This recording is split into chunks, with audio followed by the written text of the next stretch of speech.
Synonym antonym নিয়ে তোমরা অনেক প্যারার মধ্যে থাকো। তো আজকের ভিডিওতে আমি সিনোনিম অ্যান্টোনিম মনে রাখার কৌশল বলে দেব। শুরুতেই সিনোনিম, ইংরেজি শব্দের ইংরেজি অর্থকে সিনোনিম বলে। যেমন গুড অর্থ হচ্ছে ভালো, এর আরো কিছু সিনোনিম হতে পারে ফাইন, নাইস বা বিউটিফুল। তো দেখো, গুড এই শব্দটা যার অর্থ হচ্ছে ভালো, এটা হচ্ছে একটা অ্যাডজেক্টিভ। তো এই জন্য তোমাকে এটা যে সিনোনিম হিসেবে তুমি অ্যান্সারটা করবা, সেটাও যেন অ্যাডজেক্টিভই থাকে, অর্থাৎ এখানে ফাইন, নাইস বা বিউটিফুল ও অ্যাডজেক্টিভ। এবার আসো, আমি তোমাদের পরীক্ষায় সিনোনিম উত্তর করার কিছু কৌশল বলে দিই। নাম্বার 1, রুট ওয়ার্ডটি যদি ভার্ব বা নাউন হয়ে থাকে, তাহলে তার সাথে এল বসিয়ে দিলে তা সিনোনিম হয়ে যাবে। যেমন রিমুভ, এটা হচ্ছে একটা ভার্ব, তো এর সাথে জাস্ট এল বসায় দাও, তাহলে কি হয়ে যাবে, এটা সিনোনিম হয়ে যাবে। অর্থাৎ রিমুভ থেকে কি হইলো, রিমুভাল হইলো। এভাবে অ্যাপ্রুভ থেকে হইলো অ্যাপ্রুভাল। তো রিমুভ আর অ্যাপ্রুভ এই দুইটা হচ্ছে ভার্ব। অপরদিকে এগ্রিকালচার যে আছে, এটা হচ্ছে একটা নাউন, এর সাথেও এল বসায় দিলে সেটা কি হয়ে যাবে, সিনোনিম হয়ে যাবে। তো দেখো, এখানে আরেকটা ম্যাজিক দেখো, যে রিমুভ যে শব্দটা আছে এটার সাথে ই আছে, অ্যাপ্রুভ যে শব্দটা আছে তার সাথে ই আছে, এগ্রিকালচার যে শব্দটা আছে তার সাথেও ই আছে। অর্থাৎ কোন ওয়ার্ডের সাথে যদি ই থাকে, তাহলে ওই ইটা বাদ দিয়ে তার সাথে জাস্ট এল বসায় দাও, তাহলে তার সিনোনিম হয়ে যাবে। এবার আসো 2 নাম্বার টেকনিক বলি। 2 নাম্বার টেকনিকটা কি, যে রুট ওয়ার্ডটি যদি ভার্ব হয়, তাহলে তার সিনোনিম হবে যথাক্রমে ইনিটিয়েট, ইন্টারেস্ট অথবা মুভ। যেমন গো, এটি একটি ভার্ব, এরপরে নো, এটিও একটি ভার্ব। তো ভার্ব এটা বোঝার উপায় কি, ভার্ব মানে কোনো কাজ করা, ঠিক আছে। গো মানে যাওয়া, তার মানে তুমি একটা কাজ করতেছো। হ্যাঁ, নো কোনো কিছু সম্পর্কে জানতেছো। হ্যাঁ, তাহলে এটা একটা কাজ করা বোঝাইতেছে। তো কাজ করা বোঝাইলে এটা হচ্ছে ভার্ব। তো এখানে দেখো, গো এর পরিবর্তে তুমি সিনোনিম হিসেবে লিখতে পারো ইনিটিয়েট, মুভ বা ইন্টারেস্ট।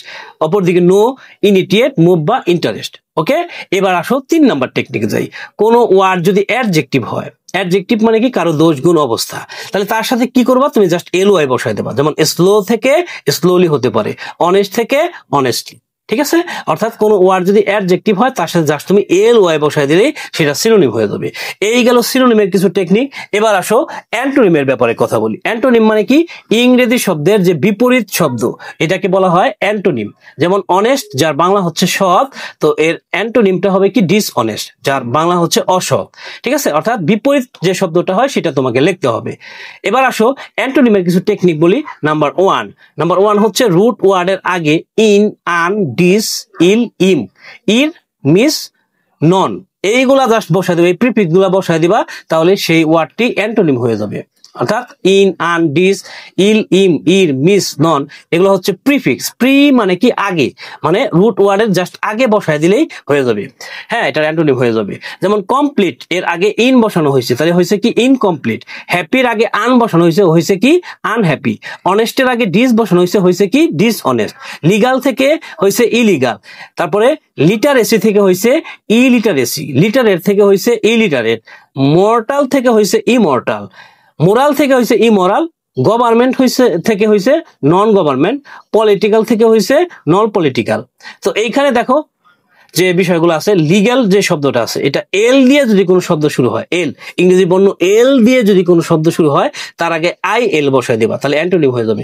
যেমন এখানে legal, illegal, literacy, illiteracy, literate, illiterate, এই তিনটার মধ্যে কিন্তু এই যে রুট ওয়ার্ড গুলো কিন্তু এল দিয়ে শুরু।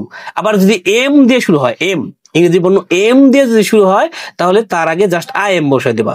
যেমন মর্টাল, ইমর্টাল, মোরাল, ইমোরাল, ঠিক আছে। ওকে, এবার আমরা পরবর্তী কিছু বিষয় আছে সেটাও বলি। সেটা হচ্ছে প্রিফিক্স ছাড়াও কিন্তু অ্যান্টোনিম হতে পারে, প্রিফিক্স যোগ ছাড়াও কিন্তু অ্যান্টোনিম হতে পারে। সেগুলো মুখস্থ করে নিলে ভালো হয়। যেমন রিচ, হ্যাঁ, রিচ মানে কি, ধনী, এর অ্যান্টোনিম হচ্ছে পুয়ার, মানে যার বাংলা হচ্ছে গরিব। তাহলে ধনীর যে বিপরীত তা হচ্ছে কি, গরিব। তারপরে বিউটিফুল, আগলি, তারপরে পাংচুয়াল, লেট, ঠিক আছে। এগুলো হচ্ছে মুখস্থ বিদ্যা, এরকম কিছু তোমাকে মুখস্থ করতে হবে, ঠিক আছে। এরপরে দেখো 2 নাম্বার যে বিষয়টা আছে, সেটা হচ্ছে ওয়ার্ড থেকে প্রিফিক্স বাদ দেওয়া।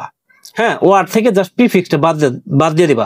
ওই ওয়ার্ডের মধ্যে তুমি খেয়াল করবা যে প্রিফিক্স আছে কিনা। যেমন হ্যাপির আগে এখানে আন আছে, কমনের আগে আন আছে, তো এই আনটা বাদ দিয়ে দাও, তাহলে কি হলো, আনহ্যাপি থেকে হ্যাপি হইলো, আনকমন থেকে কমন হইলো। জাস্ট ওই রুট ওয়ার্ড থেকে ইউএন যে শব্দটা আছে, আন আছে, এইটাকে তুমি জাস্ট বাদ দিয়ে দিবা, তাহলে তোমার অ্যান্টোনিম হয়ে গেল। এবার আসি ফাইনালি, রুট ওয়ার্ডটি যদি ভার্ব হয়ে থাকে, তাহলে তার অ্যান্টোনিম হবে যথাক্রমে নেগলেক্ট, ইগনোর বা অ্যাভয়েড। অর্থাৎ রিড, এটা একটা ভার্ব, রিড মানে পড়া, ভার্ব মানে কি, কোনো কাজ করা বোঝাবে। তো রিড কি, এটি একটা ভার্ব। তো এর জন্য তোমাকে লিখতে হবে নেগলেক্ট, ইগনোর বা অ্যাভয়েড।